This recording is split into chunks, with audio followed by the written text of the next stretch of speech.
والذين يقولون ربنا اصرف عنا عذاب جهنم إن عذابها كان غراما إنها ساءت مستقرا ومقاما আমি সাক্ষ্য দিচ্ছি আল্লাহ ছাড়া কোনো মাবুদ নেই এবং মুহাম্মদ সাল্লাল্লাহু আলাইহি ওয়াসাল্লাম তাঁরই রাসূল। নিশ্চয়ই আল্লাহ সত্য, তার ফেরেশতারা সত্য, তার কিতাব সত্য, তার রাসূলগণ সত্য, কিয়ামতের দিবস সত্য, কদর সত্য, জান্নাত সত্য, জাহান্নাম সত্য।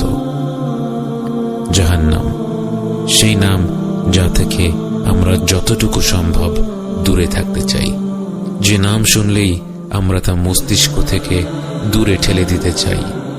জাহান্নামী হওয়া তো দূরের কথা, আমরা এই নিয়ে চিন্তাও করতে চাই না। কিন্তু জাহান্নাম সত্য এবং আল্লাহ আমাদেরকে এর ব্যাপারে সতর্ক করেছেন। আপনার নিজের সন্তান যদি আগুনের দিকে হাত বাড়ায়, আপনি বলবেন না তাকে আগুনের মতো ভয়াবহ বিষয়ের কথা বলে লাভ কি? ছোট মানুষ এসব কথা শুনলে ভয় পাবে। আপনি জানেন সে আগুনে হাত দিলে তার হাতটা পুড়ে যাবে, তাই আপনি তার প্রতি ভালোবাসার কারণেই তাকে আগুনের ব্যাপারে সতর্ক করে দেবেন। পবিত্র কোরআনে যে বিষয়গুলো বারবার এসেছে তার মধ্যে একটি হলো জাহান্নামের ব্যাপারে সতর্কতা, কারণ আল্লাহ জানেন এই বিষয়ে মানুষ অনেক বেশি খামখেয়ালি।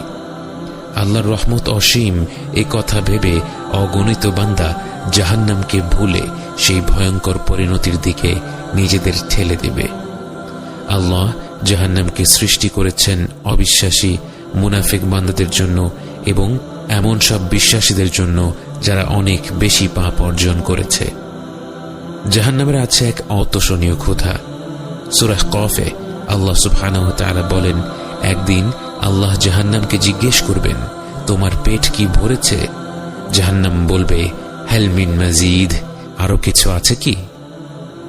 রাসূল সাল্লাল্লাহু আলাইহি ওয়াসাল্লাম বলেন, জাহান্নামের প্রান্ত থেকে এর ভেতর একটি পাথর ফেলে দিলে সেই পাথর